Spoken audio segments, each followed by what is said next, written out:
Welcome back to our YouTube channel PYQ guide. Good morning दोस्तों।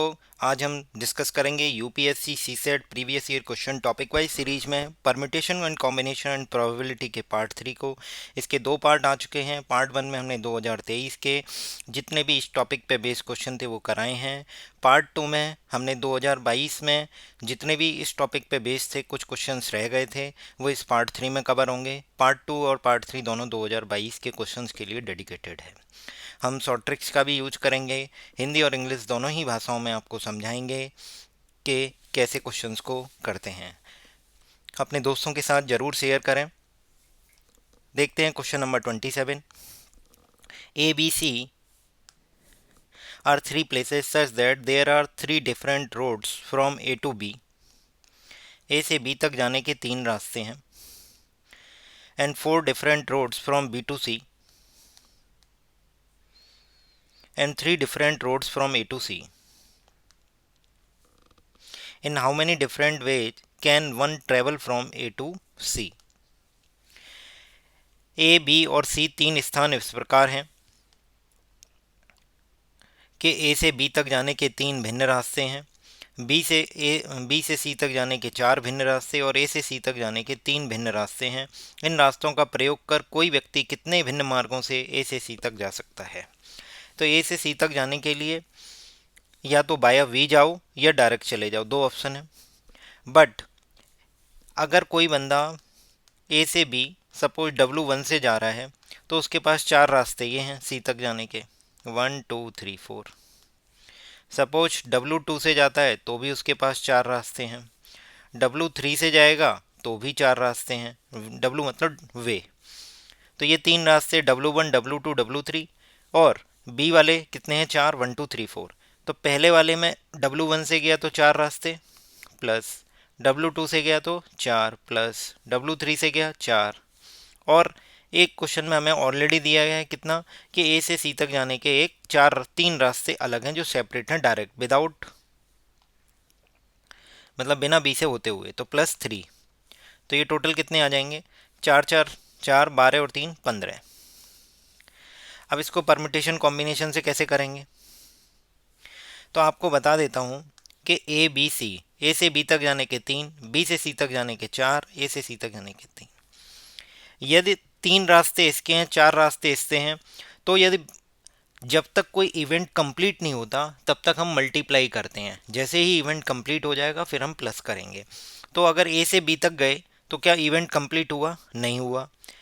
But B से सी जाएंगे सो event complete हो जाएगा, तो मल्टीप्लाई करेंगे। कितने हो गए? 12। तो ए से सी तक जाने के वाया वी कितने रास्ते हैं? 12। 3 इंटू 4 12। अब 12 में तीन और जोड़े हैं। यहाँ मल्टीप्लाई क्यों नहीं कर रहे हैं इसको समझो। यहाँ मल्टीप्लाई इसीलिए नहीं कर रहे हैं क्योंकि 12 रास्ते जो हैं ए से सी तक पहुँचा रहे हैं, इवेंट कंप्लीट। तीन रास्ते भी ए से सी तक पहुँचा रहे हैं, इवेंट कंप्लीट।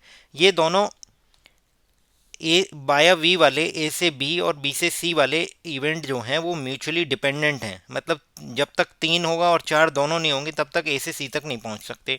बट ये वाले जो तीन रास्ते हैं ये म्यूचुअली इंडिपेंडेंट है। ए से सी तक डायरेक्ट जाया जा सकता है, उसमें बी का कोई रोल नहीं है। तो इसीलिए 12 प्लस तीन अपन क्या कर देंगे? 15 कर देंगे। समझ में आया?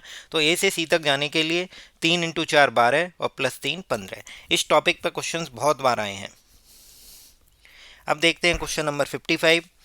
एक संख्या आधारित ताला है, नंबर लॉक है, जिसमें 3 अंक की व्यक्तिक अभिज्ञान संख्या पिन है। पिन में 1 से 7 तक कोई अंक है। एक पिन है जो कि 3 अंक का है, बोला गया है ना, 3 अंक का। उसमें 1 से लेके 7 तक यूज हो रहे हैं। कोई भी अंक द्वारा नहीं आता है, विदाउट रिपीटेशन वाला है। पिन के अंक बाएं से दाहिने की तरफ, बाएं मतलब लेफ्ट, दाहिना मतलब राइट। क्या बोल रहा है? बाएं से दाहिने की तरफ घटते हुए क्रम में, मतलब यहाँ पे मैक्सिमम है, यहाँ पे मिनिमम है। और एक लाइन और बोली है, पिन के किन्हीं दो अंकों में के बीच कम से कम दो का अंतर है। कम से कम दो का अंतर मतलब दो हो सकता है, तीन हो सकता है, चार हो सकता है, पाँच, ऐसे कम से कम दो का अंतर है। मिनिमम डिफरेंस जो है वो दो है। अधिकतम कितने प्रयासों में पिन को निश्चित पता लगाया जा सकता है? क्वेश्चन इंग्लिश में पढ़ते हैं। There is a numeric lock which has a 3 digit pin. The pin consist the pin contains a digit from 1 to 7, ये ध्यान रखना है. There is no repetition of digit. The digit in the form of digit in the pin from left to right are in decreasing order. Decreasing order मतलब left वाली maximum digit होगी. Any two digit in the pin differ by at least to. कोई भी दो digit का difference minimum दो है, उससे ज़्यादा हो सकता है. How many maximum attempt does one need to find out the pin with certainty. देखिए जब मैक्सिमम बोला जा रहा है तो मैक्सिमम 1 से 7 में क्या है, 7. मिनिमम 2 का गैप रखना है, तो अगली डिजिट मैंने -2 करके 5 निकाली. 5 में से मैं फिर से 2 का गैप रखना है तो निकाला 3. फिर मान लो 3 का गैप रखा तो कितना आएगा, 2. 4 का गैप रखा तो आएगा 1. अब कोई कह रहा है भैया 5 का गैप भी रख दो. जब 5 का गैप रखेंगे तो 0 आएगा. हमें क्वेश्चन में दिया गया है कि डिजिट 1 to 7 ही यूज करनी है, तो इसका मतलब हमें पता है कि ये वाला केस कंसीडर नहीं होगा. तो ये कौन से हो गए, 3 केस हो गए. क्या होगा, 753, 752, 751, ये 3 केस हो गए. अब मैंने कहा फिर से एक काम करते हैं, ये जो -2 लिया था इस गैप को अब बढ़ाओ, क्योंकि मिनिमम 2 का गैप है. तो मैंने कहा -3 लिया तो कितना आया, 4. 4 में -2 लिया 2, 4 में -3 लिया 1. अब कोई अगर मुझसे फिर से वही बोलेगा 4 - 4 0 कर दो, मैंने कहा कर देता हूँ, कोई दिक्कत नहीं है, बट ये कंसीडर नहीं होगा. क्यों कंसीडर नहीं होगा, क्योंकि 0 अपने पास डिजिट ही नहीं है. तो ये 2 केस हो गए. क्या हो गए, 742 और 741. इसके आगे के केस फिर देखते हैं अपन. फिर मैंने कहा 7 है, 7 में 3 है. कैसे, अब मैंने जब ये 2 गैप लिया था, 3 गैप लिया था, मैं 4 गैप ले रहा हूँ. 7 - 4 3, 3 - 2 1, 3 - 3 0. तो ये तो कंसीडर नहीं होगा, ये कंसीडर होगा. तो क्या होगा, 731. यहाँ तक क्लियर है. अब कोई फिर मुझसे कहता है भैया 7 - 5 और कर लो. मैंने कहा ठीक है कर लेते हैं 2. जैसे ये गैप बढ़ा रहे हैं हम, 5 वाले इस वाले स्टेप पे गैप बढ़ाए, इस वाले स्टेप पे ऐसे ही इधर भी गैप बढ़ रहे हैं. 2 होगा, 3 होगा, फिर -4 -5. तो मैंने कहा ठीक है ठीक है. अब मिनिमम 2 का गैप रखना है, तो पहले क्या आएगा, 0. तो इसका मतलब ये भी कंसीडर नहीं होगा, क्योंकि 0 तो अपने पास डिजिट ही नहीं है. तो हमारे पास एक आ गया 731. तो 1 2 3 4 5 6, ये 6 सेट हो गए. अब मेरे पास फिर से मैं आगे बढ़ता हूँ कि मैंने कहा ये 7 डिजिट ली थी, अब मैं लेता हूँ 6 डिजिट. जब मैं डिजिट 6 लूँगा तो आपको पता चलेगा कि ये डिजिट 6 ली, 6 - 2 किया लिया. जैसे 7 से स्टार्ट किया था तो -2 किया था, ऐसे ही 6 से स्टार्ट किया तो 4 आया. 4 - 2 कितना होगा, 2 होगा. 4 - 3 कितना होगा, 1 होगा. ये दोनों कंसीडर हो गए. अब मैं 4 - 4 0 नहीं लिखूंगा, वो कंसीडर नहीं होगा. तो ये 2 हो गए, 642 और 641. क्लियर. इसके बाद देखते हैं दूसरा. 6 के बाद अब फिर से 6 लेते हैं. 6 में अब -2 की जगह -3 करते हैं, एक गैप बढ़ाया तो कितना आया, 3. 3 में -2 किया, 1 आ गया. बट 3 - 3 नहीं करूँगा, क्योंकि 0 अपने पास है ही नहीं. तो ये एक और हो गया 631. इसके बाद आते हैं 6 के बाद. अब किसी ने बोला भैया -4 करो, मैंने कहा बिल्कुल कर लेते हैं 2. अब 2 - 2 0, तो ये कंसिडर नहीं होगा. Same like this. अब इसके बाद नेक्स्ट नंबर लेते हैं 5. 5 में सबसे पहले -2 किया, 3 आया. 3 में -2 किया, 1 आया. ये -2 क्यों कर रहे हैं, क्योंकि सबसे लीस्ट नंबर जो है, लीस्ट गैप दिया है -2, उसके बाद फिर हम बढ़ रहे हैं. तो -2 का जैसे ही मैं -3 का गैप लेके आऊँगा, ये 0 आ जाएगा. तो ये कंसिडर, तो केवल यही कंसिडर होगा. कितना होगा, 531. तो हमारे पास 4 केस ये हो गए, और 5 6 7 8 9 10 केस ये हो गए. समझ में आया. तो इसका करेक्ट आंसर क्या होगा, 10. मतलब हमें 10 प्रयास करने पड़ेंगे, तब जाके हम पिन का मतलब लॉक को खोल पाएंगे. विद कंडीशन, कंडीशन दी है कि भाई घटते क्रम में होना चाहिए. तो सबसे बड़ी वैल्यू सबसे पहले ले ली, 7 6 5 4. अब किसी ने 4 क्यों नहीं बोला, 4 में जैसे ही लूँगा, देखो अगर मैं फर्दर 4 पे बात करूँ तो 4 - 2 2, 2 - 2 0. यहीं बस अब ये दिख गया कि ये भी केस बनना बंद हो गए. 3 पे बात करोगे तो 3 - 2 1 आएगा, 1 - 2 -1, ये भी गलत होगा, क्योंकि -1 और 0 हमारे पास है नहीं. तो इस तरीके से हमारे पास 10 ऐसे पॉसिबल वेज होंगे, 10 ऐसी पॉसिबल अटेम्प्ट्स होंगे जिनमें हम ताला खोल पाएंगे, विद ए कंडीशन कि मैक्सिमम मिनिमम होना चाहिए, left to right decreasing order में होना चाहिए, मिनिमम डिफरेंस 2 डिजिट का 2 होना चाहिए कम से कम 2 होने का मतलब 3 हो सकता है, 4 हो सकता है, 5 हो सकता है, और साथ ही साथ हमें डिजिट 1 to 7 ही यूज करनी है। Now come to the next question. Next question is 76। One non zero digit, non zero digit का मतलब ये हो गया कि भैया 1 to 9 है, जीरो इंक्लूड नहीं है। वन वॉवल, वॉवल कितने होते हैं 5। One consonant from alphabet, English alphabet, consonants कितने होते हैं 26 में से 5 की 21। Are to be use in forming the password such that each password has to start with the vowel and end with the consonant. तो बीच में क्या आएगी डिजिट, तो वॉवल कितने हैं 5, डिजिट कितनी है 9, ये कितने हैं 21। How many such password can be generated. तो वही वाला सीन हो गया, आपको बताया था कि 591। अब हमें क्वेश्चन में दिया गया each password start with vowel 5 and consonant and with A consonant. तो इसके 5 हैं, इसको भरने के 9, तो हमारा करेक्ट आंसर क्या आ जाएगा 5 इंटू 9 इंटू 21, मतलब हो जाएगा 945। 945 इतनी संख्याएं बनाई जा सकती हैं, इतने वो एक जो भी पासवर्ड है वो जनरेट किए जा सकते हैं, क्योंकि वॉवल कितने हैं 5 आ सकते हैं, AEIOU, डिजिट 1 to 9 आ सकती हैं, और नॉन जीरो दी हैं, तो हमें पता है कि 1 to 9 लेंगे। नेक्स्ट क्वेश्चन पे आते हैं, question number 77। There are 9 cups placed on a table arranged in a equal number of rows and column. Equal number of rows और इक्वल नंबर ऑफ कॉलम का मतलब हो गया कि एक ऐसा बॉक्स बनाया है जिसमें नंबर ऑफ रोज और नंबर ऑफ कॉलम बराबर है, और 9 है तो 3/3 का हो जाएगा रो और कॉलम। अब क्वेश्चन में हमसे क्या पूछा है, जिसमें 9 कप्स में 6 कप जो हैं वो कॉफ़ी के हैं और 3 कप जो हैं वो टी के हैं। In how many ways can they be arrange that each row should contains at least 1 cup of coffee. ये मैंने आपको पहले बताया था कि जब n में से r चीज़ें, पार्ट 2 में डिस्कस किया है इसी सीरीज में, topic wise series permutation combination में, n में से r चीज़ों को अरेंज करना हो तो होता है NPR। कितना होता है NPR। बट अब जैसे यहाँ पे क्या है 9 चीज़ों को अरेंज करना है, तो हमारे पास 9 चीज़, और n में से अगर n चीज़ों को अरेंज करना हो तो n फैक्टोरियल। n फैक्टोरियल क्या होता है, कुछ नहीं होता, NPN होता है। ठीक है। अब मुझसे किसी ने अगर बोला कि ये 9 कप हैं, इनको अगर अरेंज करना है तो क्या होगा 9 फैक्टोरियल। बट अब आपको पता है कि ये 6 जो कॉफ़ी के कप हैं ये आइडेंटिकल कप होंगे, और 3 जो हैं टी के कप हैं ये भी आइडेंटिकल होंगे, तो इसका मतलब 6 फैक्टोरियल और 3 फैक्टोरियल से डिवाइड और कर देंगे, क्योंकि ये रिपीट हो रहे हैं। मतलब जैसे मैंने बोला कि coffee coffee coffee, coffee coffee coffee, coffee coffee coffee, ये सारे आइडेंटिकल हैं, तो इसको इधर रख दो, इसको इधर रख दो, इसको इधर रख दो, तो ये एक ही कंसीडर होगा। इस 9 फैक्टोरियल में वो सारे आ गए, तो इसीलिए हमने 6 फैक्टोरियल और 3 फैक्टोरियल से डिवाइड कर दिया। 6 फैक्टोरियल मतलब 6 कॉफ़ी के कप रिपीट हुए, और 3 फैक्टोरियल 3 टी के कप हैं। जब 9 फैक्टोरियल, 6 फैक्टोरियल, 3 फैक्टोरियल को पहले सॉल्व करते हैं, फिर आगे बताएंगे क्या करना है।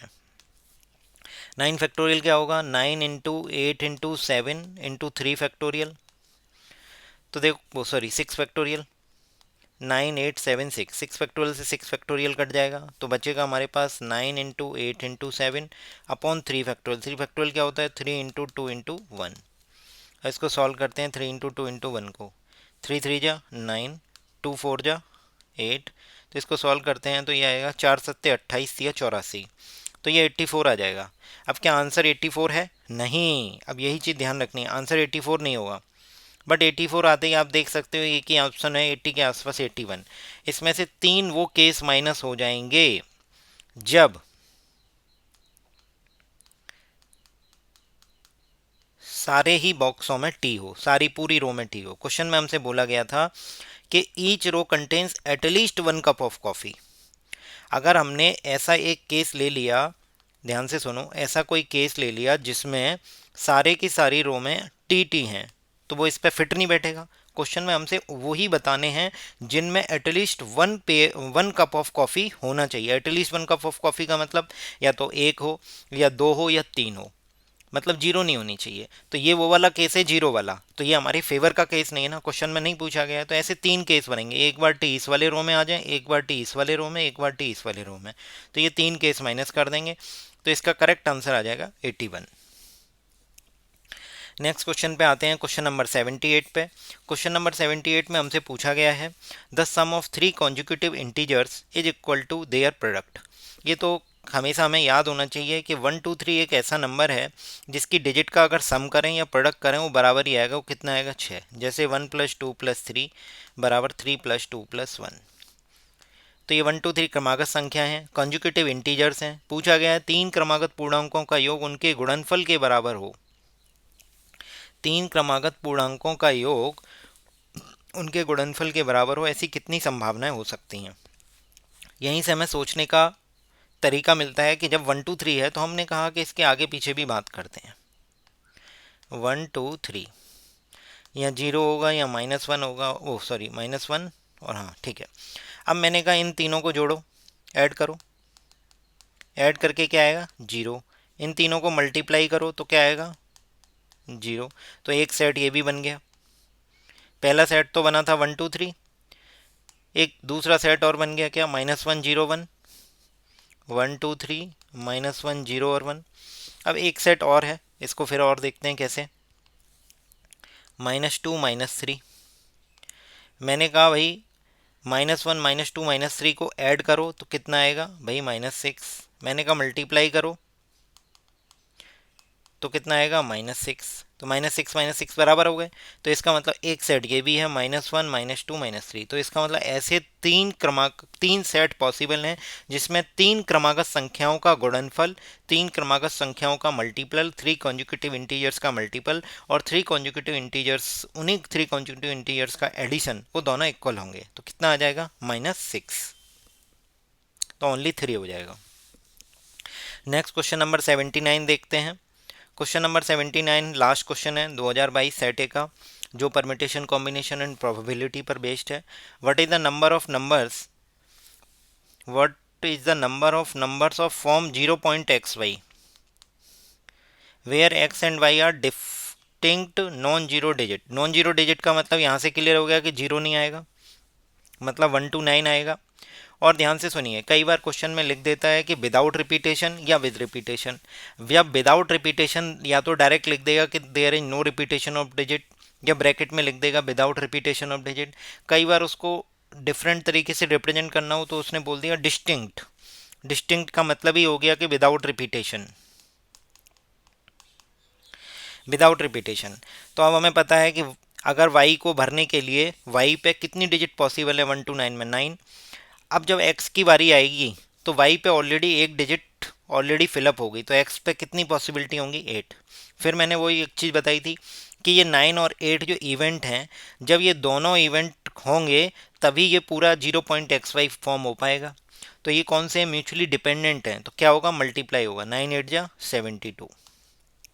तो 72 ऐसे नंबर होंगे, 72 ऐसे नंबर होंगे जो कि 0.xy के फॉर्म में बनाए जा सकते हैं। विद एक्स वाई क्या है? नॉन जीरो डिस्टिंक्ट डिजिट्स हैं। अगर किसी ने कहा भाई मुझे तो फॉर्मूले से करना है, तो मैंने कहा ठीक है फॉर्मूले से करके देख लेते हैं।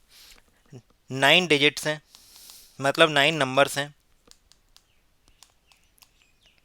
और उनको दो प्लेस पे फिट करना है।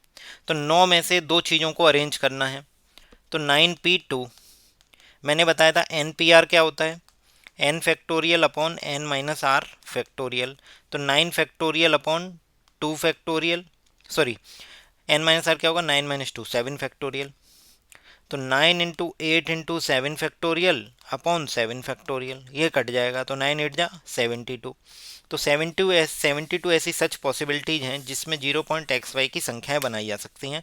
तो इसका करेक्ट आंसर हो जाएगा 72। अब इसके बाद अब हम डिस्कस करेंगे पार्ट 3 हो गया, ये पार्ट 4 और पार्ट 5। कोशिश करेंगे ये 5 पार्ट में प्रोबेबिलिटी और परम्यूटेशन कॉम्बिनेशन के जितने भी क्वेश्चंस हैं जो यूपीएससी सीसेट 2011 से अब तक पूछे गए हैं, वो हम डिस्कशन 5 पार्ट तक कर लें। इसके बाद हमारा अगला टॉपिक होगा नंबर सिस्टम, और डेली एक वीडियो आ रही है। कोशिश हमारी रहेगी कि अप्रैल के महीने में या मिड मई तक हम इस पूरी सीरीज को कंप्लीट कर दें, जिससे कि आप पूरा रिवीजन कर सकें। और हमारी एक सीरीज और चल रही है जिसमें सी सेट का डेली एक क्वेश्चन कराया जा रहा है, आप उसको भी फॉलो करते रहिए, उसमें भी कुछ ना कुछ सीखने को ही मिलेगा आपके लिए। हमारा टारगेट केवल और केवल ये है कि आप अपना सी सेट की वजह से एग्ज़ाम न खो दें, आपका सी सेट क्लियर हो। वीडियो पसंद आई तो लाइक करें, चैनल को सब्सक्राइब करें, अपने दोस्तों के साथ ज़रूर से ज़रूर शेयर करें, जिससे कि वो भी इस सी सेट के एग्ज़ाम को क्वालिफाई कर सकें। और हमसे जुड़ने के लिए व्हाट्सएप ग्रुप का लिंक डिस्क्रिप्शन में दिया गया है, आप उसे ज्वाइन कर सकते हैं। Thank you so much.